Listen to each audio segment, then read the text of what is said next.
The following is a presentation of the ForceCenter podcast feed.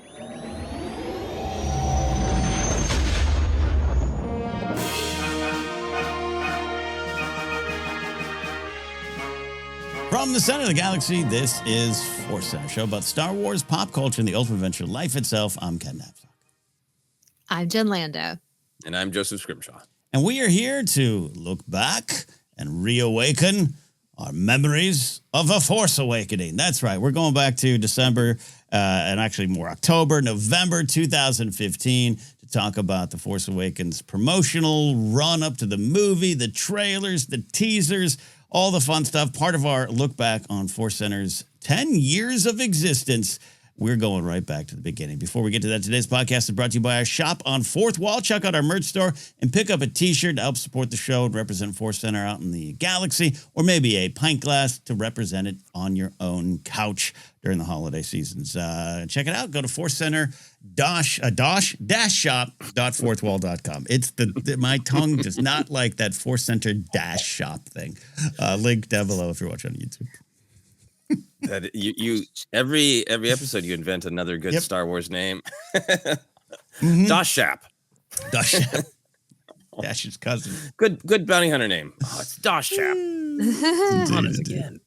So that's that. But Joseph, we also have our updates and our asks.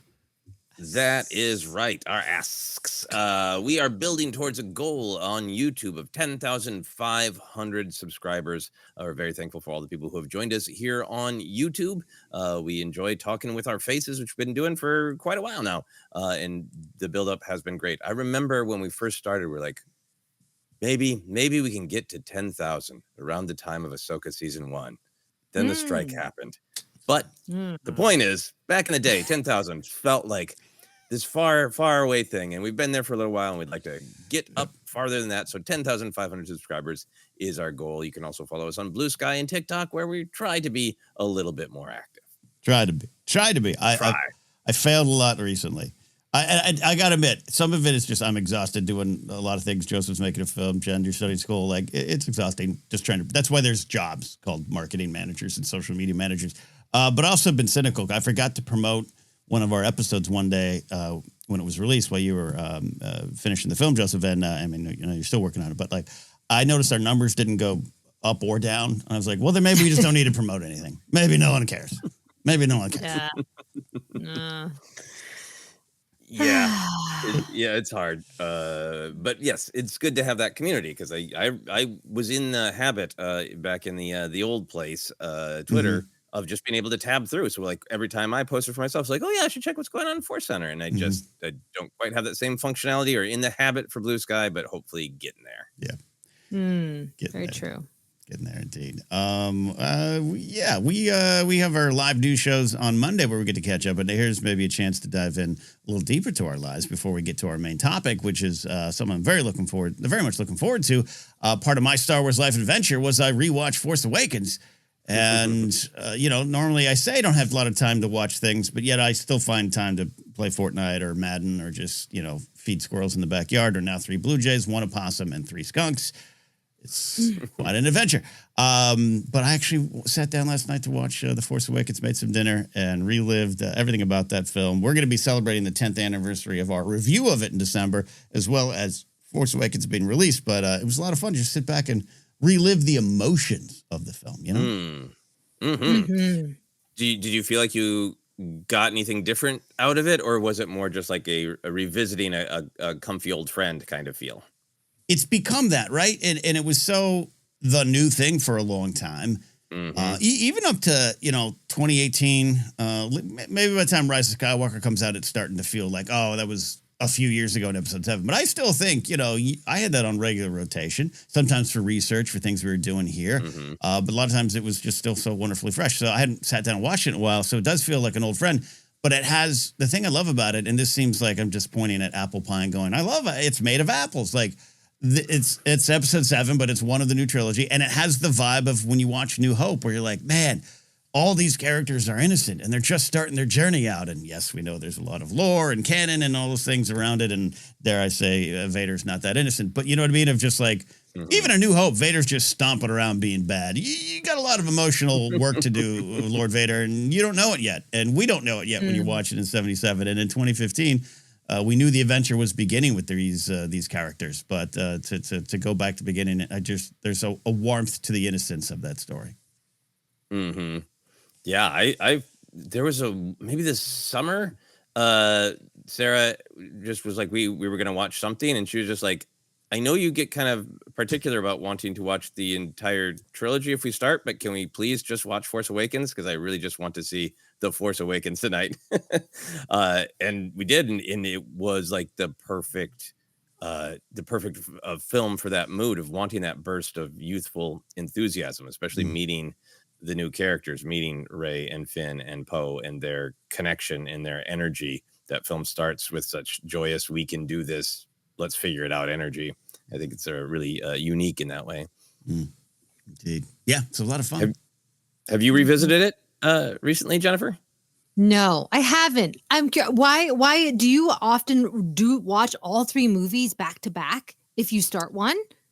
I don't often because it is a commitment, but that's always the way I've watched Star Wars is like if it's a special event, if like it's like, oh, hey, today is the anniversary of the release of Attack of the Clones, maybe I'll just watch it, but it kind of bugs me. When I watched the original trilogy a lot, it was like I wanted to go on the whole journey, and a lot of my emotion was like, I can't believe Luke is so young and so innocent and knows nothing, and he's going to become a Jedi, and it feels so far away, but it's really only about like 6 hours away for me. You know, and there's some for me a power of going on the whole journey every time. That's interesting. I like that. I wish I had that attention span. I don't know. Yeah, I've still, even now, like I just can only savor one, and typically it is Return of the Jedi or Empire. When I've watched A New Hope with my kids, I am aware of the pacing, which I think even now myself, like I'm affected by the pacing. I'm like faster, more intense, right? It's just very different for me. So, but with The Force Awakens, I'm excited because I think this will be a good one for my kids to be introduced to. I'm hopeful that this will be the one that breaks through. I mean, they liked the Phantom Menace, and they've liked Return of the Jedi, but I think seeing Rey in particular will be really, really exciting for them. Seeing these younger people, because Harrison Ford, he's a man. You know what I mean? Like in the original trilogy, he's a man. So a 35-year-old pot dealer. Yeah, I mean, yeah. Like obviously Daisy Ridley, I forget how old she was, but she looks younger. Yeah, she looks younger, and same thing with Finn. I guess Oscar Isaac is considered to be the man of the group. So. Yeah. Maybe this December, in celebration of the anniversary, I'll watch it with the fam. Yeah, absolutely. Yeah. No, I think I can't wait to hear what your daughters think of Rey, because the introduction to her is so fantastic. And yeah, anyway, we'll save that for more discussion of the actual film. Yeah. Indeed. What about you, sir? You're not necessarily coming back down from making a film. It's still going, so I know the journey is still full and robust. Yeah, we had the premiere, and very, very happy with the reaction to it. But there's like I'm George Lucas special editioning of needing to fix some sound cues and all sorts of, and a couple picture things and that. So there's just like lots of little intricate fussing. So yeah, the weekend's been back and forth between, I really want to celebrate Halloween, I really want to spend time with my wife, I need to work on this film. So it's been like back and forth between work, relax. So I've actually got to do a decent amount of fun things. Saw one battle after another at the Vista Theater. I know it was partially you saying that your husband was bummed that he couldn't get tickets that made me go, oh, I gotta get tickets. I gotta get tickets. I'll let him know. Sorry to that man, your husband. I love it. We want to go back and see it again. What'd you think? Oh, I love the actual film, which I wasn't surprised. Been rewatching a lot of Paul Thomas Anderson, my wife and I, over the last 6 months or so. So I was not surprised to enjoy the film. I think it is important, timely issues, and it used comedy the way I like comedy it's all meaningful. The Mm. comedy from the characters making good choices really humanizes them and makes them relatable. And then the comedy from the awful people really accurately satirizes them. So it's like Ooh. every joke is like, that's funny, and here is what it means. Like Mm. there's not a joke. You know, I love comedy for comedy's sake. It's great, but that's not what this film is. Every joke is packed with meaning. So I love that. And if people don't know, the Vista is a very old theater now owned by Quentin Tarantino, really trying to be a community center, and they were showing it in actual VistaVision 70 millimeter film that hasn't been shown in a theater since the 1950s, because Paul Thomas Anderson is from LA. I think he made this deal with the theater. It was so amazing because the colors were really rich and vibrant, but I don't know how many prints they have, but the print's already a little bit worn. So it's not like stuttering, but there are like those old school scratches, and you do feel that flicker of energy that makes it feel alive, and because it's 70 millimeter, the resolution is just as amazing as digital. So it's a really, really great experience of that. Just that film felt alive when you were watching it. So yeah, that was fantastic. Yeah. And then my only real Star Wars adventure was we went to, on Halloween night, we went to see the Phantom of the Opera with live orchestra at the United Theater in downtown Los Angeles. Great experience. But then they had a costume contest afterwards. And one of the costumes was Ahsoka Tano and her boyfriend, guy with First Order helmet. But it was really fun because, like, a lot, some people had creative costumes like the moon, and a lot of people were like dressed up like the Phantom of the Opera, or something scary. And Ahsoka's here and Lady Tano's here. It was great. That's great. Love that. I was Saturday night at the Comedy Store on the patio watching Game 7 of the World Series. Crazy scene, packed, just a bunch of Los Angeles folks and comics hanging out. But in the middle of the melee, like the final inning, I look and the sidewalk was now full. People were gathered around, hundreds and hundreds of people. Great photos out there from Van Corona and Liz and Mike Falzone. I turned out and there's a guy dressed as a Jedi, and I just was like, yeah, Jedi, yeah, baseball. Like, it was Star Wars is everywhere. Awesome. Star Wars is everywhere. Love it. Yeah. Aww. All right. Star Wars is also in the past. And 10 years ago, Joseph, a little film called The Force Awakens, Episode 7, was racing towards theaters. The full trailer dropped on October 19th. You reminded me of that, and I forgot. I have video of the trailer in the Defy Media kitchen where Hal Rudnick and I watched it because we stayed late to do a review. So I have Mike Tirico, the Monday Night Football team, and I have like the memory of seeing it. It was a fun journey there. That's where we're focusing our energy today, is looking back then. Yeah. So yeah, we had been talking about we've been having fun doing episodes about the 10-year anniversary of ForceCenter, and it's so tied to Force Awakens, and that we were just getting started. And so it was fun. I thought it would be fun to look back at this, not just the film itself, really, but the era of hype before we'd actually seen the film. So we were all caught up in it. And I wanted to ask you both, start with you, Jennifer. For you, what was the magic of that hype time before we had actually seen the film? Obviously, part of the magic is Disney poured buckets of money into promotion, so it was literally physically everywhere. But beyond that, what made that window of hype time special to you? I think it was Star Wars was back in the mainstream. And obviously we've had moments where Star Wars was in the mainstream, whether it's the original trilogy or the prequels, right? But this felt significantly different because it was so commercial, which is saying a lot. But it was also, that was exciting. Like, we had 10 years where we really hadn't had anything. We had like no live action Star Wars. Yes, we had the Clone Wars and things like that, but it felt like this community had been really like forming, this online community with Star Wars. It had been forming, since I don't know when, since 2005, I suppose. But it really gained momentum, I think, around 2009, 2010, right? Mm-hmm. And so then by the time that The Force Awakens was coming out, all these fans online were just so excited, sharing, retweeting, making videos, showing merch. Like it just was like, it was like a party. And Mhm. I had people like news people contacting me, which was really funny. They're like, what's it like to be a Star Wars fan? You've been a Star Wars fan all this time. Why? What's wrong with you? Yeah, you have collectibles? Say more. I was You know like, you're wow. a girl, right? And you like Star Wars. What gives now? Yeah, it was funny, but it was also awesome because like we've talked about coming from our experiences when we were like in high school and whatnot. Like that was not a good thing. Like you Right. didn't want to be associated with it per se. So it kind of felt like it was our moment to shine as Star Wars fans. Mm.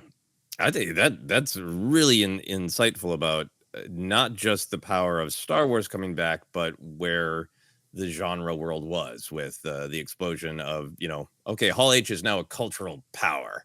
The MCU had really started to take off by 2015 or beyond taking off by 2015. Yeah, and I hadn't really thought about how much the social media had driven the conversation and excitement. I remember the day of the sale, everybody had 8 million jokes on Twitter back in 2012, and it only built from then. And May the 4th it was less of a corporate holiday than it is now. It's more of a meme holiday, but it was a holiday. And you're right that the social media of it, that community is huge for it. For me, I think what made that hype time particularly special was not just the Star Wars returning. That was really fun and really interesting, but it felt like, oh, it's like the Phantom Menace era again. It's I can't believe it's back, but with the added impossibility of the big three returning, even though that was kind of like whispered, rumored, announced. But as we're getting into this window, there was really happening that you're going to see new storytelling with Han, Luke, and Leia on screen. And I think the fact that it would have been really fun and exciting if it was just like new Star Wars and they had decided to do, the Old Republic and Star Wars was coming back. I think there would have been excitement. But there was something just like this great synergy of the story of the big three coming back and young people looking at the heroes of the original trilogy as their childhood heroes that had this ridiculously specific synergy with reality of, the story of Star Wars used to be, this is all stuff that happened a long time ago and it's half remembered and dreamed of. And like, well, now that's true. This did, from our human perspective, happen a long time ago in the late 70s and 80s. And this dreamlike thing is coming back to reality in those beautifully constructed trailers. The feeling of, Chewie, we're home is the way we felt. Han looking almost at the camera and saying, it's true. All of it felt so emotionally true if you'd been a Star Wars fan. And I think that is a thing you can't replicate because it coincided with reality in a beautiful way. Ken, what are your thoughts about the magic of that time? You're both touching on all the areas I think I wanted to go. You're so right about the Chewie we're home of it all, right? Which you could look at it in many different ways, and including over time with cynicism, and the word nostalgia gets thrown around like a bludgeon against joy. Though there are some dangers in drowning in nostalgia, all that comes later. But what you're talking about, it isn't just, 10 years ago we had Revenge of the Sith, but everything you're saying, Jen, is right. We thought that had wrapped up, and it talk about Dark Ages. It was just like, that's it. Now we got this cartoon that some people don't like and some people have seen. I don't know. It's this thing. We'll figure it out. We'll fall in love with it later.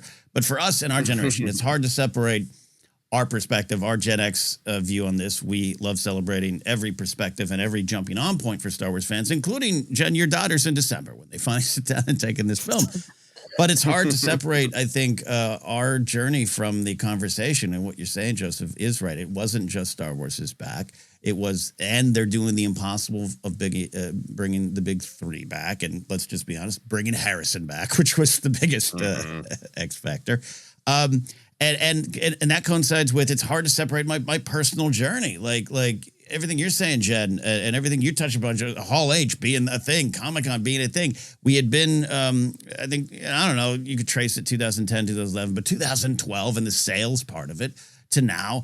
Podcasts are popping up. The genre discussions are exploding, and new cottage industries are being formed around breaking this stuff down. And we were part of that. And in a weird way, to go what you're talking about, Jen, like when I brought up that video, it's like in November 2014 on Black Friday, I watched the teaser trailer as a security director who was the kind of weird nerd guy in an alpha environment who, he's a pretty cool boss. It's weird. He has Game of Thrones figures on his desk, though. It's a little weird.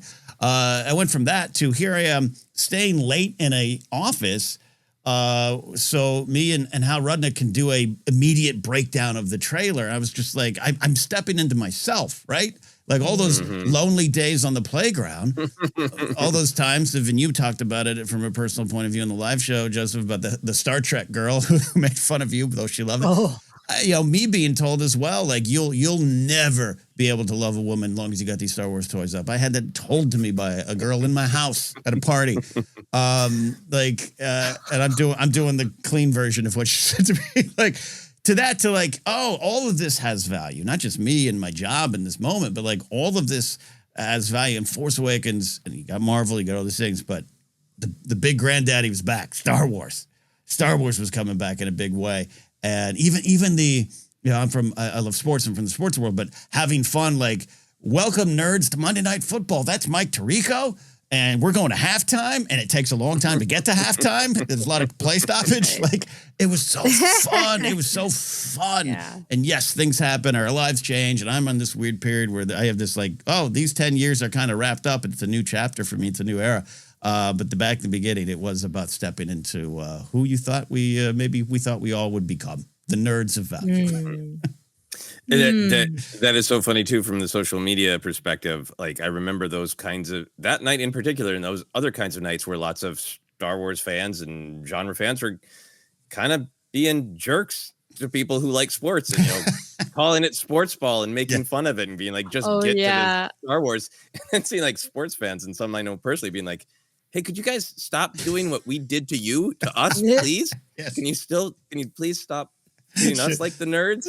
Shout out to Brian Bradley, who mutual friend and a great writer who had one time an epic Facebook rant on why you should not stop calling it sports ball, because I'm a nerd too and you're hurting me. It was great. Anyways, I love it. It's very, very dismissive. It's like, we kind of sometimes joke about calling Star Wars pew, pew, pew, but there are people who say that dismissively. And I feel like people who say call it pew pew pew dismissively of like a bunch of they like to watch lasers. I think that feels the same as like they like to watch men throw balls around. Like, let's just be nice to each other about the thing. Like maybe how about that? Yeah, that's fun. Yeah. So around 10 years ago now, early November. How were we feeling about not the phenomenon, but the actual film before we saw it? And I don't know if I've ever actually heard this from either of you. Ken, how are you feeling about the movie? You were doing professional breakdowns for big movie channels. Yes. But in your heart of nerd hearts, yes. Were you expecting the movie to be good? Were you concerned, excited? What did the 9-year-old Kenny living inside you feel? Yeah, I was concerned. This is a great question because it's forced me to not actually go back and listen to early ForceCenter or seek out Jedi Council videos or Jedi Alliance videos. But there was also, again, to quote Abe Simpson, it was the style at the time to kind of be a little cynical, snarky while also enjoying it, right? And I think there was, it was comedy for comedy's sake, almost going back to what you were talking about later. It's just I eventually later on became like, that's not who I want to be as a pundit in this world. But you got, I was nervous. Remember I was really concerned on and off air about Chewie's fingers. I saw that one TV spot. I was like, I don't like his fingers. There's something about it. And then people would pull like, no, here's the old promo photo from Empire, him and I think Chewie doing something inappropriate to Leia. That people were like, no, you see his fingers there. If anyone remembers that shot, total Lark promotional photo. Yeah, so I had that kind of stuff. And this is not a breakdown of the film, but we're going to do that later. This month or this year, but I remember the first scene, the first time I saw it, the very first showing, and Poe Dameron and Kylo Ren talking in the Who Talks First, I Talk You First, that whole thing. Oh, I went, okay, this feels good. Okay, they got it. Mhm, They got mhm. it. But I had some doubts. I had some fears. Unfounded, maybe, but I Mhm. had them. Yeah. Jennifer, how are you feeling about the actual film? That's such a great. You're so right, Ken. That I had the exact same reaction. That's that moment, that exact moment. I let out an exhale, and I was like, This is gonna be good. This is Mhm. okay. I can relax now Yes. because Yes. there were so many expectations, but I, in my heart of heart, believed I was gonna love it. I loved the teaser. I loved the trailer. And what was shocking to me was I saw, and I can't separate it because it was such a big part of how I approached the film, was like, I was like thrilled. And I went to the internet to see what was everyone else? Was everyone else excited? And it was like, no, people were angry that there was a quote unquote black stormtrooper. And I was like, wait, what? Mhm. Wait, Mhm. I thought we were all cool. I thought we were all on the same page as Star Wars fans. Like, I had never really Mhm. encountered that so much. That kind of like, I don't know, closed-mindedness. And I was like, oh, this is all right. I'll just ignore it. But then it continued. But for me, seeing Oscar Isaac and John Boyega and Daisy Ridley, I was like, this is like a whole new Star Wars that felt like it was caught up with my life, with being more reflective of how my world looked like. It was Mhm. Star Wars telling me, you matter. You belong in this galaxy. You are important to these stories. And so it was really, really shocking when I saw people who were just like, why? Dumb girl. I'm like, wait, what? Oh my gosh. So that Yes. that definitely clouded how I went into it. Mhm. But I knew that I would love it. Mhm. Yeah. Yeah, no, I think that is very, very important factor in this. It's not like there hadn't been bumps along the road. I think in some ways, this hype era seems like a more innocent time and people were excited, but there was that ridiculous, horrible, racist backlash to the existence Mhm. of Finn. And also the good conversation about that cast photo and like, hey, Mhm. Oh are yeah. there any Mhm. are there Mhm. Yes. any women? Like, yeah, hey, we got Mhm. here comes Captain Here's Phasma. one. Great. Yeah. um, Oh, we got more. We so got more. it isn't like there weren't realities and tea leaves of where a lot of Star Wars Mhm. discussion would go in the coming years, and that I think that was a part of it too. Mhm. Um, for myself, I'd really loved J.J. Abrams' Star Trek reboot in 2009. I thought he had done Same. a really good job capturing the spirit of the characters, and if I had a criticism of that film, it was that it's like I really loved it. He captured the spirit of those characters and then kind of put those Star Trek characters in a little bit of a Star Wars adventure, a little bit more fast paced than in Mm. uh uh and people have since kind of broken down like that Star Trek reboot in 2009 has really got a lot of rhythms with A New Hope, which is like some of that is like maybe J.J. Abrams did that, but some of that is A New Hope is built on really Mhm. classic stories, myth Yeah. structure. So yeah, it's not really a gotcha to be like this young man loses his mentor. Like, uh-huh. Okay. Happen in a lot of stories. Yep. Anyway, Mhm. point Love being, it. J.J. Abrams has only become more controversial, and Mm. the Mhm. internet was riddled with lens flare jokes. Oh yeah. And I hadn't enjoyed Into Darkness as much, but I really enjoyed that first 2009. So I had a lot of faith in J.J. Abrams. Mhm. I had a lot of faith in Lawrence Kasdan as a co-writer. Um, Mhm. I always liked the prequels, but I do to this day think that there are moments where an individual line of dialogue could have used another pass to make it a little bit more human, or there could have been one more take, or George could have discussed this scene a little bit more with an actor. And I know there's some people who are like, no, I think the prequels are perfect the way they are. I love them with all my heart, but I do think that there are a few lines here or there where they needed a little bit more life and humanity. So at this time, I was super into the prequels. I was defending them on Mhm. shows and telling them people up and down how much I love them. But I also felt like I think with Lawrence Kasdan, with J.J. Abrams, with this long list of actors, it's going to have the dialogue is going to have a little bit more of the original trilogy Mhm. feel. So I had all those things kind of going for me on a personal level to be excited about the film. But around this time, ForceCenter had started. I had taken over from Ken on this other weekly show, Jedi Alliance. It was on YouTube, and had tons of really great fans. But because it was on YouTube, it also got people kind of just surfing by and leaving angry, weird comments. And I remember getting concerned about the film being able to uphold the level of hype, and like feeling like at the end of the day, it is images and sounds on a screen. It's, how much hype can it possibly support? And I started to get more worried, sort of like for the world's reaction, going, "Meh, it wasn't enough of this, it wasn't enough of that." But I think I've become more of the opinion that the power of films is like, yeah, at the end of the day, they're images and sounds. But if they have the right alchemy, they come off the screen and we take them into our lives. And it isn't those images and sounds on the screen. It's the way we integrate them into our life, into our community, that makes them able to bear and support the level of love and hype, and I continue to feel that way. I, look around at, characters or lines that become iconic, and there are t-shirts and people have tattoos of them. And then you watch the film, it's like, that's a throwaway joke in a 2-hour film. It wasn't meant to be what it is, but we made it that. Community, alchemy.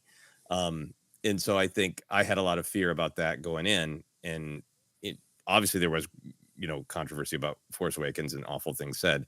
But in general, I feel like the community did its job. We absorbed it and supported and created the hype.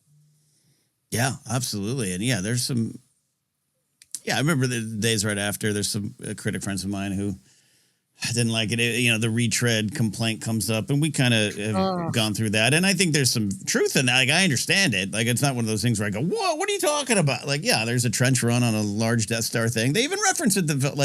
I got it. But I think it's so effective 10 years on. But we're gonna have a film discussion later on. But talking about that, just that week and that time, and just I walked in to that screening going, "Oh, I hope Chewie's fingers are okay," and I came out just not worried about any of that stuff. And you're right, Jen, to point out, I think Force Awakens is the first, as you said, just as a set of tea leaves for what's coming, not just in Star Wars discussion, but pop culture discussion, but not just for the negative. But for me, it was a lesson on what are the responsibilities as a broadcaster in that situation, in those situations. Are you going to easily, it started, the cast photo controversy was kind of tossed aside by me personally. Like, hey, we're not even done with the cast. Like, why are you worried about it? And then it was like, oh, okay, I see why I should be worried about it. I see why people are. And also, I'm on a show and I have some kind of responsibility to speak, not just for myself, but for those in my audience who have varying opinions. So it started to change how we talk about these things. For some people, for some, it didn't. And I think that's part of walking into the theaters in December, but the hype in October, November is like, oh, this is all starting to come to a head. Yeah. I have a quick follow-up question that I hadn't really thought about. Getting ready for this, I had never really cared much about predictions. I would have whatever guesses I might have, but being relatively new to the pundit world, so much of the pundit world at the time was predictions and who gets to be right or wrong when the film comes out. Jennifer, did you carry any baggage into watching the film of pundit predictions of you're invested in being right or wrong, or you're invested in somebody you've listened to be right or wrong about the film? No, I didn't. I didn't at all. I don't think I ever really do have predictions about anything. I mean, like, in terms of films, like, I don't go in with a checklist. I think some people genuinely, it's like they have their bingo card and they're like, yes, yes, yes, yes, haha, I'm right. It's like, okay, well, what do you win? Nothing. Like, it just doesn't have any meaning for me. Like, I want to be surprised. I want to be shocked by whatever the filmmaker is giving me. If I can guess and predict, well, then that's kind of a letdown, in my opinion. But I know that's at the beginning, especially, it was all about speculation and prediction culture on podcasts, and people laying out what they thought the script was going to be, and then they would come back after they saw the film and be like, my ideas were better. Yeah. And we'll talk about some of our own maybe misconceptions. But Ken, were you affected as a viewer by how much you were immersed in prediction talk?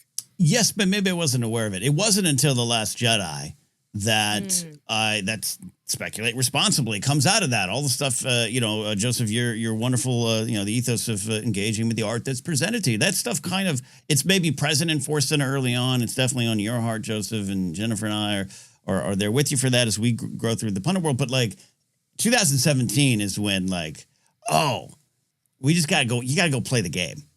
You just play the game and stop predicting and stop that. But it was driven into me personally because of the channels I worked on. And I get it. Who doesn't watch a trailer and go, ooh, what do you think's going to happen? That's what we were doing. I think the intentions were always good. I'm not here to just throw rocks at how I buttered my bread. I'm throwing just a lot of analogies out there today. But it was butter rocks. Butter rock. I do feel it affected me in a way, but also because it also gave you this, a lot of folks may have said this is going into Last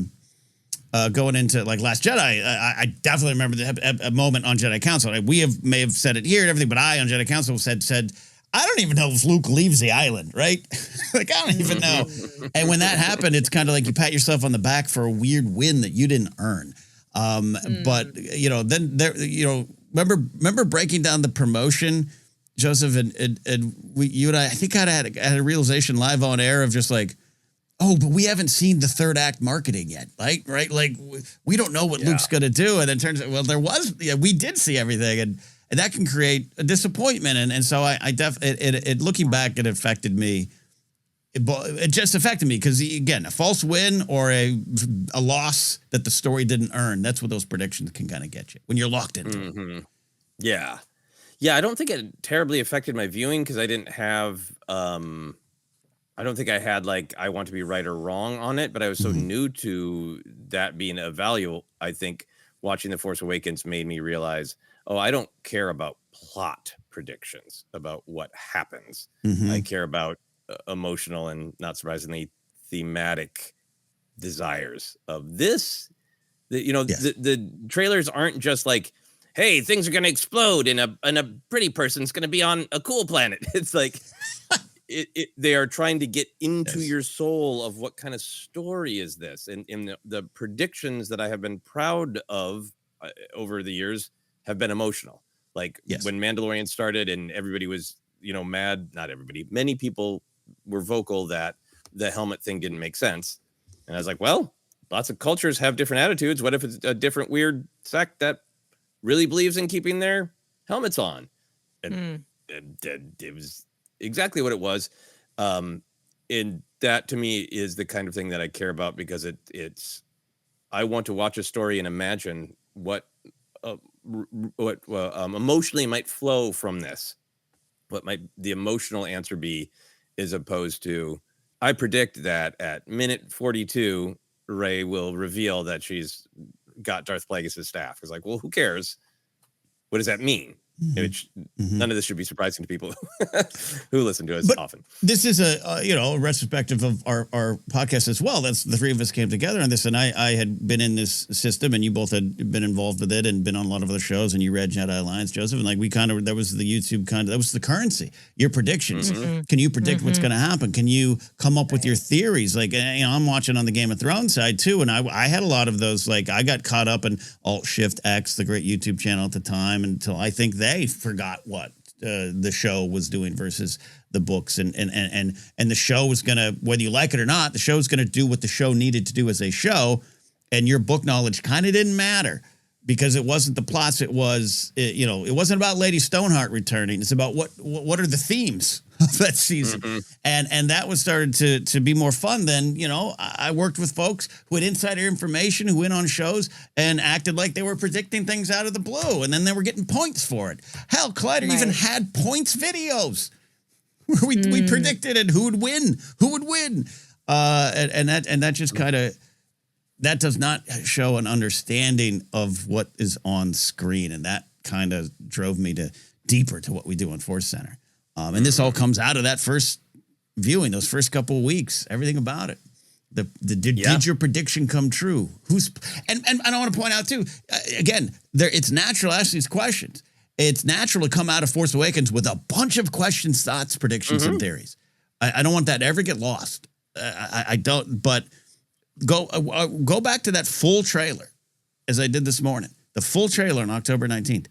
It tells you Rey, Finn, and Kylo's stories for the next 3 films. It actually really does. It gives you thematically what they're dealing with.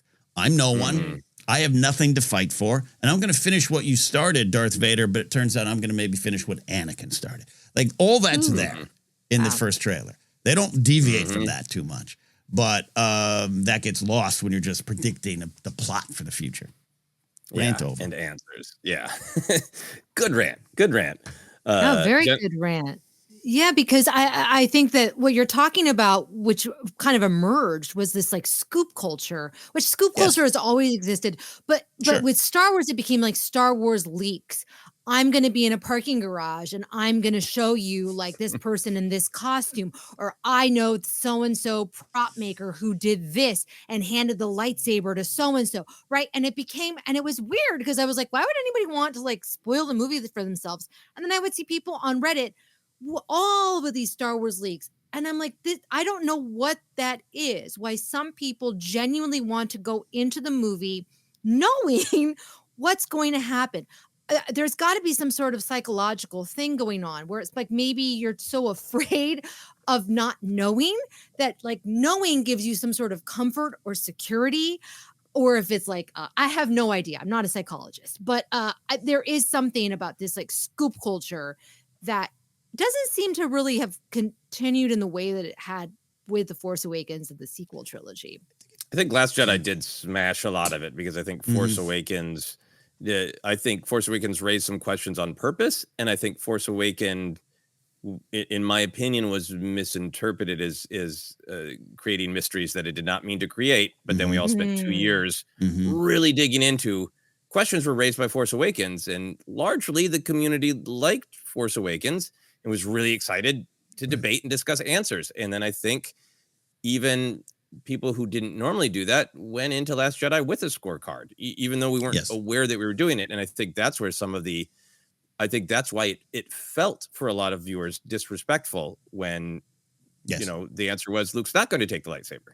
When the answer was at the time that Rey doesn't have a direct connection because we had heightened those things, and then it felt like Luke was throwing the lightsaber away from us.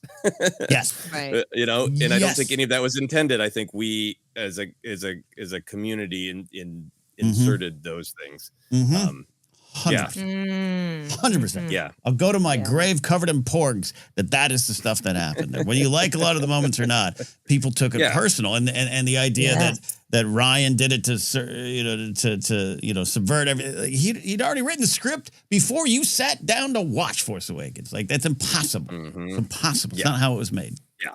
And a recent the video went around where he did an introduction at some film festival. I can't remember where. To Last Jedi, and got a question about that, and it was really like, I have never in my life set out to subvert expectations. I tried to do what was honest for the characters, and these were the answers to me. And if they ended up subverting expectations, it's because I wanted these characters to express themselves truthfully. So I look forward to a deeper Last Jedi conversation in 2 years. Sorry to push you to that too, but it is. Yeah. But this is the thing, and even the scoops get when you get information. We all three have had information at times. It does color your view on what you're about to watch, whether you want to or not. Like I first season of Mandalorian was I was a little grumpy about it because I was recording a podcast at my home, and my friend goes, "Yeah, my friend just got cast as Boba Fett." I go, "What are you talking about?" He goes, "Yeah, he's John Wayne's grandson, Brendan, my friend Brendan. He's Boba Fett. He's like, he just was on set. I was like, there's no Boba Fett. Like, what are you talking about?" And I go, wow. "Are you talking about the Mandalorian?" He goes, "Yeah, I think that was it. He's been on set. I was talking to him the other day, and it's like, so then the Mandalorian comes out, and I'm just like, well, that's not Pedro. And I'm grumpy about it, you know. And I think now we're looking back at 10 years of digital media, and that's a different episode. Well, speaking of predictions, so by 10 years ago now, in the hype era, teaser trailer had come out and the final trailer had come out. Jennifer, do you remember? Did you have any misconceptions? I know you weren't like going in with your list of predictions, but did you have misconceptions based on the trailers? I thought Finn was going to be the Jedi. I knew, I was like, well, the most obvious choice would obviously be Rey. But I was like, wouldn't that be awesome if he is the Jedi that grabs a lightsaber? And he is because it was kind of marketed that way. It was kind of marketed a little ambiguous. And I felt like J.J. Abrams, like he does such amazing work, which he does not highlight, but I know like he gives a lot to local communities in Los Angeles, really trying to elevate and help Black and Brown communities. And so for me, I was like, oh, he's going to do it. And all these stupid people are going to be silenced and they'll have to eat their racist words. And I remember watching the movie and seeing Rey grab that lightsaber and my heart sank. And it was a terrible feeling because I'm like, I should be happy. A young woman got it. That's great. I would have loved that as a kid. But I had built up that expectation where I was like, maybe this will be the moment where Star Wars really turns the corner. And when it didn't, I remember I kind of disassociated for that last half of the movie because I just was in my own head about it. It took some working through, some counseling to be like, okay, it's okay. I obviously was kind of reading into it. I had my own expectations and I have to be happy with where it went. Finn ignites the blade in the full trailer, right? Mm-hmm. Or was that? Yeah. Yeah. So, I mean, I do think it was a little bit of a marketing, let's keep the mystery alive of who is the, you know, who's going to be the new Jedi. The chosen one. The chosen one. I don't want to get upset about it. But I'm going to start to get upset. Don't get me started on The Last Jedi because I have rants. Yeah, I remember in the hype train. As always, I was, as it got closer and closer and more commercials came out and just this other little scene, just that other little scene. I didn't want to see anything.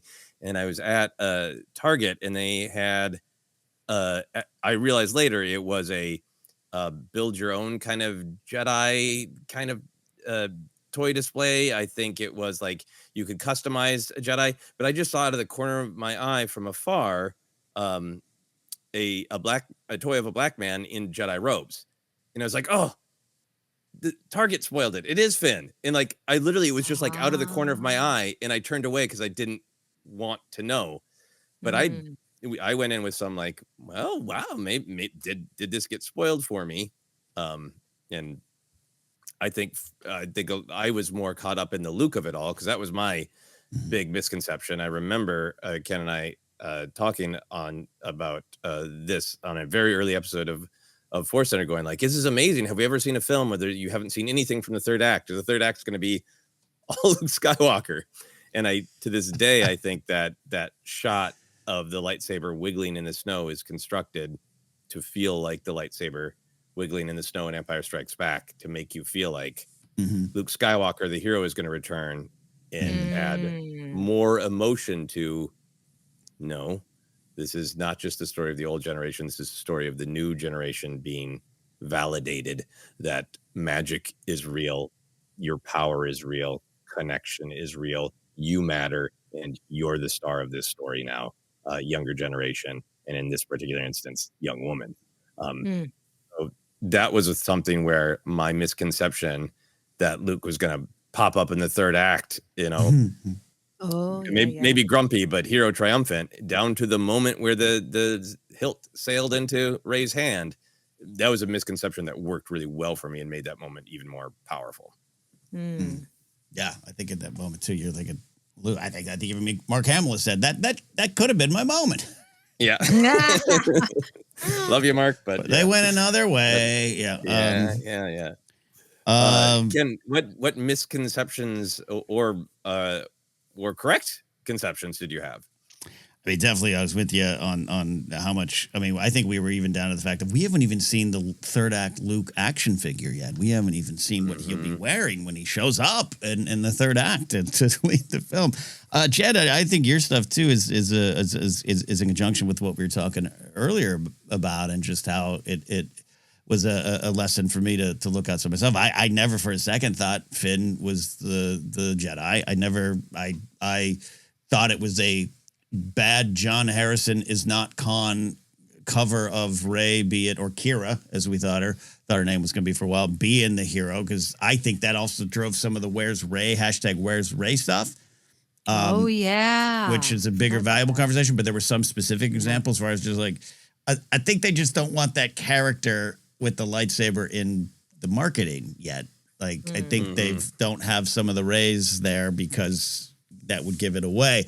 So I think that's where it's going. But that speaks to what? My perspective in my path forward versus yours. And you're not only wanting and feeling, this should be it, but like, yeah, you're looking at different things, right? So I think was part of the lesson too for me, going back to what I was saying earlier. In terms of the big thing might have been Luke. I think the big thing was, I don't know. I thought there'd be, you know what it was? It was the state of the galaxy quote conversation that came up a lot, of which I was very much a part of. Yeah. I thought we'd understand a little bit more of what was going on, and I sometimes still think I wish we did. I think it was they were correct to take the Corcella stuff out. I don't think that was the right way to introduce Leia. I think it works better in the film, but it's interesting in the novelization, which isn't the greatest novelization, but I think the political stuff, the Corcella, they going to Hosnian Prime, Leia's a warmonger, and everyone's kind of like, get out of here, you general. Now, you're not even a princess anymore. You call yourself a general. Like, there's a lot more stuff of that, but I just thought we'd understand that a little bit more based on some of the teasers. Like, we'll know why that Star Destroyer is there. We'll know why and how he got Vader's mask. And in the end, those are fun little answers that some we know, some we don't know. Some are stories for another time, as Maz Kanata would say. But I think in the end, most of them weren't needed for the themes and what the story was trying to do. No, it's such a big choice to say, let's start as far into the story as we possibly can. Yes. The other misconception that I don't know if I've talked about much is I can't remember the exact rollout of when we learned what about Starkiller Base. I think we learned the name. And then I remember the poster coming out, and I think, the poster has that sort of glowing red eye on that globe-like shape. And I had been certain that, like, okay, well, whatever Starkiller Base is, it's not going to be like a third Death Star. Right. Because Yes. being, of the Gen X era, and I don't know how much this survives with younger folks, and would be happy to learn. But that was one of the litany of complaints of people who were old enough to be cognizant between Empire and Jedi and had lots of speculations. There were it wasn't just the Ewoks. There were a lot of gripes with Return of the Jedi. And one of them was, loved Star Wars because it was so inventive, and Empire Strikes Back had added all these new things and new ideas. And there's a second Death Star was a thing that Gen X fans of a certain age were grumpy about for decades. So I was like, there's no way. And there was a way. And since I have come around to really, I understand the perspective of wanting the new from Star Wars, and I think that is important. But I think there's that conflict where the story that Star Wars wants to tell is authoritarians never have a new idea. Yeah. They only have, let's make the gun bigger. Instead of one big gun, let's have 800 big guns. But they never have any idea different than, hey, what about a big gun? Then I'll have control, and I'll never have to be afraid of anything or examine my fears if the gun is just big enough. And if one gets blown up, I'll build another one. It's a great picture of authoritarianism that Star Wars paints. But at the time, I was like, boy, was I wrong about that. Yeah, Eh, I agree. Yep. Yeah. Mhm. So by this time, the tickets had gone on sale. Jennifer, what was your ticket buying experience? Do you remember it being stressful, easy? Because it was a big. Tickets are available now, and just everybody get on the internet and try to get them. It was very easy, actually. I think because I saw it in downtown LA and at like LA Live or something. Okay. And I had no problems. I just want to also go back and say Mace Windu, obviously a very, very important Jedi. But the difference with Finn for me was that we were going to go on this hero's journey with him, which Yes. felt very much like a parallel of Luke Skywalker's journey. And that's what my expectation was. So not to take away from Samuel Jackson or the importance of Mace Windu. But yes, I think because we've gone through Comic-Con sales and hotel problems and like Mhm. our celebration. I was expecting this fight, and I remember they had so many showings of The Force Awakens, and it was just like, okay, well, I can go whatever time I want because my mom was coming to babysit my daughter, and so like, it was no problem for me. But I think it was a problem for other people, right? Mm-hmm.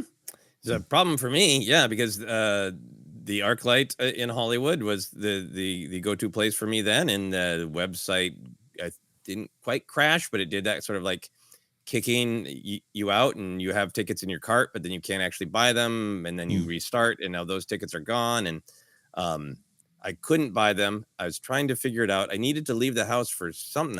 I don't know what the hell I was doing, but I locked myself out of the apartment, which is the only time I've ever done that.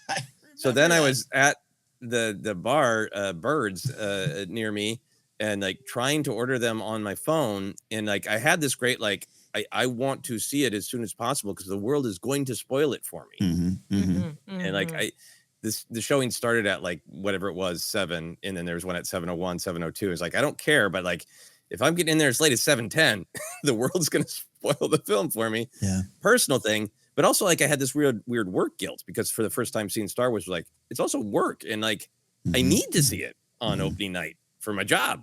And my wife kindly left work early and physically went to ArcLight because the website wouldn't load on my phone. Remember that? And she bought a bunch of tickets, and we, like, sold some.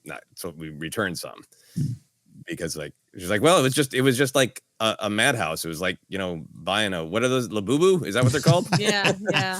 It's like a Labubu for tickets. Yeah. So that was my strange adventure. Ken, what was you went to a press screening, right? Yeah, but I remember your story. I remember you being locked out. I remember Sarah walking down. God, that's 10 years ago. That's insane. Mm-hmm. Yeah, I don't remember. I'm trying to remember. I did buy tickets. I think I got them either later that night or the next day over the weekend. But yes, I got to go to press screening, and it was weird because I had spent the last 4 or 5 years, some of my pals through schmoes and everything would go to press screenings. And I was, just kind of frankly jealous. It's a party you're not invited to. And I'm always not getting invited to these parties. I'm like, what the hell? And I went to one press screening, The Huntsman. Remember that Huntsman movie? Wow. The Snow White one, The Snow White one. Kristen Stewart. Yeah. I got to be a +1, and I sat next to Harloff and Catherine Reitman, and I was like, I'm finally getting access to a VIP world. And it was like, and this is what I got. So I was very concerned because I was not on the list. I'm still, again, you want to know, over the years, ForceCenter has struggled to be on and off press lists, and I just sometimes we're just not on the list, even though I was there, and I was a +1.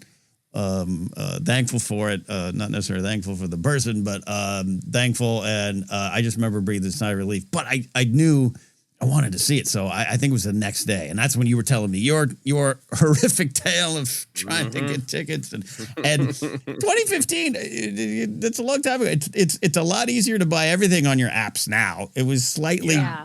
We're still learning there too. So. Fun experience. I was happy to finally get behind the velvet rope, and I got to tell you, it wasn't as the press is cynical. You got to put your phone up, and it was. I'm not complaining, but it was. It's not as great as you think. It's sometimes better to watch it with fans. Mm-hmm. Yeah. I definitely agree with that. So at at this time also there had been the merch bonanza. There had been the Force Friday. Even if you weren't collecting merch, the world was awash in it in a way it hadn't been since 99 in Phantom Menace. Like the other prequels were big, but nothing was like 99 with Phantom Menace, and this was the closest it had been. Jennifer, do you have any happy or weird memories of the merch of this hype era? I do not remember a thing. I was like, oh, the porgs. And I'm like, wait, that was The Last Jedi. Yeah, I cannot remember. I did get a giant box of Pop Chips. Pop Chips sent me their Star Wars branded Pop Chips. And they were delicious. And this morning when I was thinking about it, I was like, whatever happened to Pop Chips? Are they still around? Because those were so good. Oh, I loved them. That was it. That's all I remember. I know I had a Sphero BB-8 at one point. Remember those? Oh, yeah. Remember that? That was like the thing. That was the Labubu of the day, kids. Yeah, that was a big, expensive, fancy BB-8. Yeah. Yeah, I got that. And then it like broke shortly thereafter. But I don't remember anything else. Yeah. BB-8. Pre-Porgs, pre-Babu Frick, pre-Grogu. Like, I think that might be one thing that gets lost to time of how much BB-8 was like the cute thing of Star Wars for 5 minutes and then got bumped by Porgs and Grogu. But and then he was big. Yeah, I've told the story many times. I was on a comedy and music show tour when the toys came out. It's actually at Dragon Con that weekend, but then left for tour. And we happened to have our hotel across from Toys R Us at one of the stops. And we were only at the hotel for like 20 minutes before we had to leave for the show. And I really needed a shower, but I was like, I'm going to skip a shower and go to Toys R Us and buy myself a Kylo Ren. It's a very happy memory. I also remember my wife and I sometimes do this thing where we'll like say, hey, here's $50 in cash. And we're going to go to a mall together and we'll split up, and whatever we can find at this mall for $50 will be our Christmas presents. Just to make it a little bit more fun and different and not as internety. And I remember in 2015, we went to the Americana and just at one point realizing I can make a game of this because it's not only the stores, it's the people walking around. Like, I think anywhere I physically look, I can see Star Wars. And there was like a moment just standing in the middle of Americana of like, as long as it just don't look straight up at the sky, anywhere I look, I can see Star Wars at a mall, which was insane. Ken, do you have any merch memories? Too many. You're also catching me at a time where just this past week I sold. Shout out to Heather and Jacob at our ForceCenter Discord who purchased some Star Wars Funko Pops from me, and I was wrapping them up. I had a lot of memories of Force Fridays of years gone by. The Force Friday in 2015 was on September 4th. I'm looking this up to just make sure I'm accurate, and I had, the benefit of a full-time job. I remember when paychecks were regular, and got off work at Defy and raced over to the Target near me back in my apartment at the time, and I remember turning the corners and like it was like a hurricane had come through, and it was just like I got a sticker book. I remember I got the sticker book. I got a Kylo mug. Wow. It was just like what's left, and then we ended up getting some of the Black Series. And don't forget the journey to the to Star Wars: The Force Awakens initiative was going on. That's right, with all the books, and we picked up a lot of those. And again, when we're talking sometimes with a little grumpy energy about predictions and stuff like that, it's an acknowledgement of what it was like. Like you were combing through some of those books to be like, what's coming? Like what predictions can I make? And I'm not even saying in terms of sports radio, but just like that we were soaking it all up, including Jen. I can't believe, Jen, you didn't buy these or remember these, the BB-8 oranges. Oh, yeah. You're sucking on an orange while you're reading The Journey of the Force Awakens. Just swept up in all of it. Yeah. So much. A lot of food. A lot of Star Wars food. Oh, SpaghettiOs? Force Awakens SpaghettiOs? Yeah, I think I finally got rid of those. I had those in my cabinet. And let's be honest, part of this for us, it was just like, one of the tragedies of my life is selling my Kenner figures in '85 at a garage sale. The next tragedy is all my Phantom Menace Pepsi cans exploding one day because I didn't drain them, and coming home to a sticky mess. And so I was going to do it right. wasn't going to miss merch, and I was going to collect it all and keep it in good condition, which I'm glad I did because now I'm selling it. There you go. And that's why I still have 2 Last Jedi boxes of mac and cheese, because it was partially that like original trilogy, like things will come up on like eBay and it's like a dumb thing is valuable. Because like, oh, you know, they didn't make that many of this weird box or this Dixie cup, you know, or whatever from back in the day. And it's like, it wasn't even from a perspective of this will be worth lots of money and I'm going to invest by buying this macaroni and cheese. Right. It was that sense of like, I want that. So we touched on this already a little bit, but we were all talking about Star Wars on podcasts and shows during this hype period.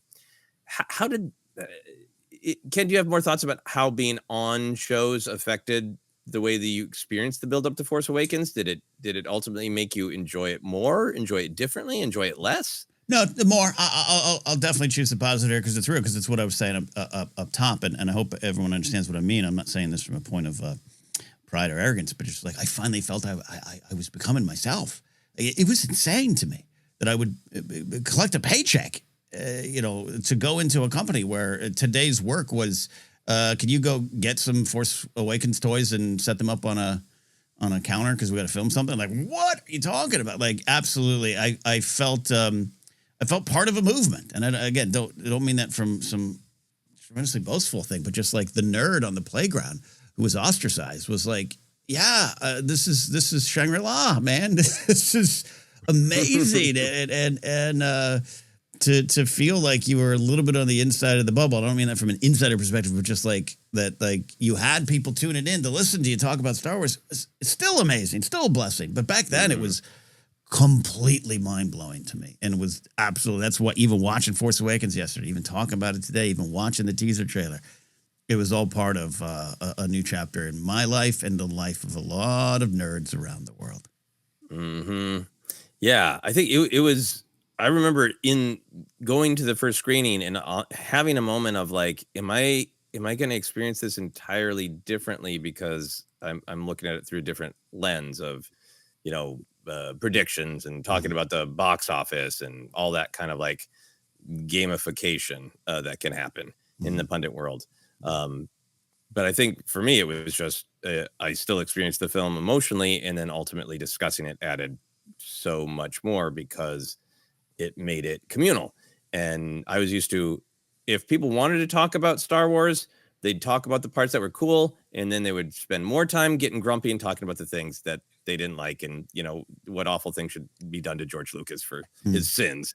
And so talking about Star Wars hadn't been as positive, even with my Star Wars friends who allegedly love Star Wars, but then only really wanted to talk negatively about it. So then being able to, come out of Force Awakens and feel personally really moved by Han Solo's death, and then want to be able to communicate to other people why it was moving and why I thought it worked and why I thought it was good, ultimately, I think made it even richer experience for me than if I had just watched the film and thought about it myself alone in my apartment. Making it truly communal made it a heightened experience for me ultimately. Okay. Jennifer, how about you? Did being in the pundit talking world affect you positively, more negatively, weirdly? I wasn't really a part of it at that time. I mean, that's what I was just looking at. I was like, what was I up to? Well, I had a baby, so she was only a few months old. But during that time, I was doing a lot of like press, and I was doing a lot of like hosting things. I did this thing at Disneyland, a new gaming era. We played like Battlefront. Like it was really, I felt like the belle of the ball, and I felt like me being like, oh, I'm a part of something really special. Like us Star Wars fans, we are the cool kids now. Like everything is aligning. Like my, acting. I didn't care about acting anymore. I'm like, I just want to talk about Star Wars. Like, make YouTube videos. Like it just felt very exciting and hopeful. This is never gonna end, right? We're gonna know each other forever. Yes, this is a new era. Yeah. This is me to be myself and make a living from talking about Star Wars. And this is me feeling like I'm a part of a community. And we're all these like-minded people. And very slowly, well, after the film came out, it was like, oh, it was just a rude awakening. It was like the glass had been shattered. And then that's when I made a video where it was like about the haters of the Force Awakens. And people were calling Rey a Mary Sue. And it was like this idyllic world that I was like, oh, finally now, like I'm a part of the Star Wars community and like I have people that like Star Wars as much as I do. Suddenly it was like, oh no, this is like fractured. And it just was so, that was it. That completely changed everything from that point on. My innocence had been taken away. No, I mean, it's true, but I mean, I think that is a big part of our journey, that it is being able to talk with Star Wars about Star Wars with a larger community is got all sorts of benefits, but it also has the dark side, including literally after Force Awakens. You know, we did hear it's too repetitive. Mary Sue, black people can't be stormtroopers, blah, blah, blah, blah. All that awful stuff. But then, like, you know, it's so accelerated with Last Jedi, including actual espionage, Russian bots pressing on those wounds in the buildup to Last Jedi, which is a thing that happened. And if you don't like Last Jedi, and that's a sincere opinion, that's wonderful for you. The truth is also there were Russian bots. But I think it's a part of our journey that's what has been valuable about ForceCenter, is carving out a space where we can legitimately talk about what we liked and what we didn't, and with a community of people who are like-minded and wanting to be friendly and positive in the way they talk about Star Wars, which then becomes safe to go, this worked for me, this didn't. I didn't really love Force Awakens. Force Awakens is my favorite, and I think it is because all that darkness is out there, Jen, that you're talking about, is part of what has made what we've done on ForceCenter be rewarding, is trying to make a space where we're aware that the wolves are outside. Keep the wolves at bay. Yeah. Yeah, and we're still here 10 years later. A lot of those channels that, you know, were spewing hate and whatnot just to get clicks, some of them are not around, you know, or they're certainly not making as much money or gaining as many views as they used to. And at the end of the day, like, I think that people who love Star Wars are going to participate in the conversation more so than the people who are just, you know, hating on it. They only hate on it when something new is happening, or like, you know, the Acolyte, which was like so far from what they thought Star Wars should be.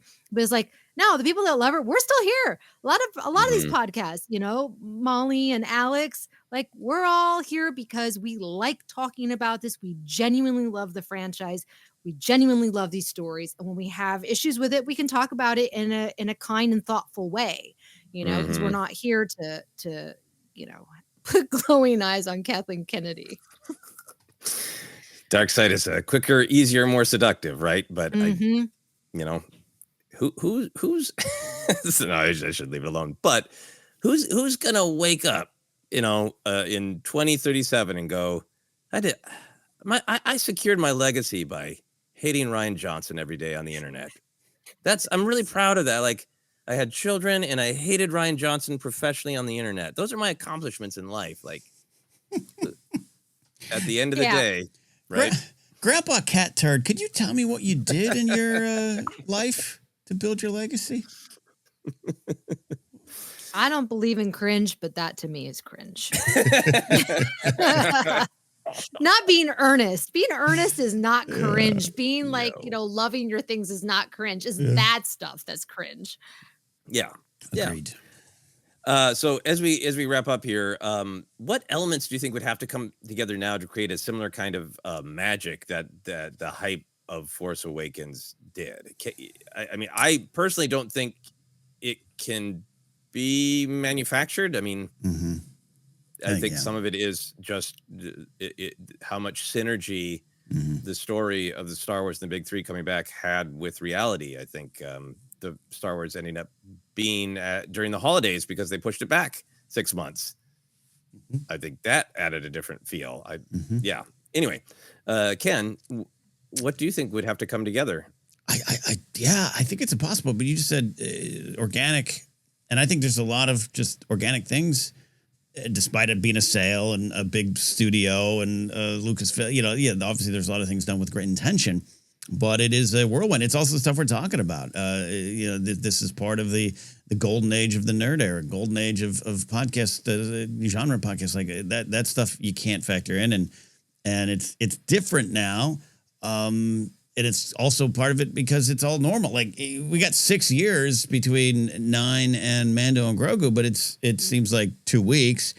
It's just sadly I don't know, but I think it will surprise us when it does, and it's maybe outside. I'm thinking outside of Star Wars too, right? It's crazy to me that like we got another Game of Thrones series, and I know a lot of people just haven't ever watched it. You know, and for a while, whether you like the show or not, that cast were angels on earth at Comic-Con. They walked around like everyone, like it was the biggest thing in the world. And it's even about season 8, all that bullshit. It's just like a new show came and like, yeah, I'll watch it. I'll get to it. A new movie's out. Yeah. The new Marvel Avengers. They announced the new Avengers. Yeah. I don't know. You know, it's all so big. So it'll be organic when it happens again. And that's exciting to me. Mm-hmm. Jen, what do you think? What kind of elements do you think need to be there for a similar hype magic to happen again? That's very hopeful, Ken. I don't have the same. I mean, because you look at like the original trilogy, right? That came out in such a unique time, completely changed cinema. The prequels, the era of digital filmmaking, that was all brand new. With this, it was like, wow, Star Wars hasn't been in theaters, you know, in 10 years. No live action TV shows, nothing, just the animated show. It felt like Star Wars had been kind of asleep in a slumber, and literally the Force awoke.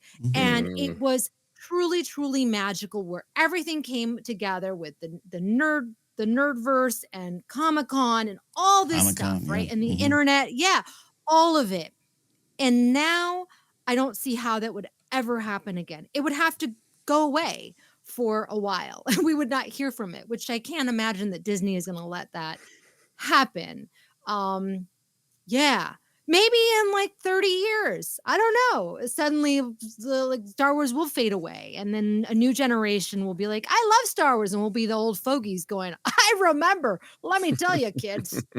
BB-8 oranges. What? There were BB-8 oranges. Kylo Ren mac and cheese. Yeah, I think it would have to be something or organic that just comes together, because I think The Force Awakens is a mix of expert storytelling and expert marketing with things that can't be an environment that can't be crafted. I think the fact that the film, in my opinion, is about nostalgia at a time right before the world kind of soured on things being too nostalgic, and The Force Awakens is about nostalgia, and the marketing was really about nostalgia, and it was communicated really well, and it happened to be in the holidays where people had time to just sort of like, we don't have anything else to do, we're all off from work, so let's talk about Star Wars and take pictures of our BB-8 pajamas. Like all of those organic things combined with a script that was about, do you feel like magic is dead? Do you feel like the next generation doesn't feel like they have power? Well, they do. That's built into what the story is, and the marketing communicated that story so well. And I think that added to the magic. But the things like, everybody thought Harrison Ford hated this film. You know, everybody thought, you know, that stuff that we've already talked about, it can't be constructed. But I think a totally different kind of magic could happen. I think if, you know, I would love for that Rey film to come out in the next 2 years. Realistically, maybe 4 years if they were super fast. But if that Rey film doesn't come out for another 10 years from now, if it's the 20th anniversary of The Force Awakens and all those kids have grown up, and it's a perfect marriage of sort of old and new, nostalgia, and something exciting. Maybe it's played in some bizarre theatrical experience that we can't imagine yet. Maybe finally we have smell-o-vision, whatever theatrical innovation that we can't predict. I think if there's something new and old, I think that's always been the magic of Star Wars, and I think The Force Awakens really had that magic of the new and the old. Absolutely, dude. Absolutely. Yeah. Final question, Ken. If we could record a podcast now and send it back 10 years into the past, what would you say about The Force Awakens? Just say treat it as the start of a journey, not a series of new questions that you want answers to. Just strap in and go for that ride, because it'll be the ride of a lifetime. No, that's what I would tell myself on a podcast. We're gonna rebroadcast our Force Awakens Force Center review. I'm gonna try to listen to it. I'm gonna try to listen to it. I don't know if I want to. I don't know. Yeah. I'm excited. Jennifer, what would you say sending a podcast back 10 years? A lot of things. I would say don't let the haters get to you. Focus on the joy. Focus on making videos about what you enjoy about the film and Star Wars. Don't make videos about these dumb people, and be smarter with your work choices, and maybe go back to school now. Wait a minute, that's not that's a Star Wars podcast. It's not going to last forever. Go back to school. I think this is. I mean, you are relating to the journey that Han Solo was on in Force Awakens. Like, stop running away from it. Get back to the life that you're meant to lead. Come on. Yeah. Those are all great messages. I think the thing that I would say is, enjoy the thrill of the now, but know that this film is built to last. It's my strong opinion of the film is that it was really well constructed to be seen the first time. It was well constructed to have the surprise of the lightsaber flies to Rey. It was well constructed to have Snoke be, your father, Han Solo, is in possession. It was well constructed in so many ways to answer those questions that we were digging through books to try to guess the answer of and all that. But the ongoing legacy of it is how joyful it is when we meet Finn and Poe, and that attitude of we can do this together, and Rey learning that she has value, she has power, she has connection. Those are the things. The middle age adventure of Han Solo turning around and doing the right thing. Those are the things that give the film value, and they are forever. It isn't just about a temporary thrill in 2015. Indeed. We're still here, still talking about it. The adventure still goes on. That's it, Ken. I pass the talking baton back to you. There you go, the talking hammer. Hey, thanks for listening. Thanks for watching us. No matter when you discovered us, we're happy you are here celebrating 10 years with us. You can find us on social media, Force Center Pod, Force Center Show on TikTok. Don't forget, podcasts available in a lot of spots: iHeartRadio, Apple Podcasts, Google Podcasts, and more. And on every Sunday, we rebroadcast Databank Brawl, talk about a memory lane journey. Go on that one with us again. You can support us directly at patreon.com/ForceCenter. Follow me at Ken Napzok. Catch my show, The Blathering, live 3 times a week. Jen, where can they find your schooling? Yeah, exactly. You can find me at Jennifer Landa on all the social media sites. There you go. Joseph, take us home. You're still making a film. You've made it, but now you're making it. And I'm continuing to make it and eventually get it out more widely in the world. If you want to stay caught up with that adventure, you can visit my website, josephscrimshaw.com, or you can follow me on any of the social media. There you go. That's it. We'll see you next time here on Force Awakens.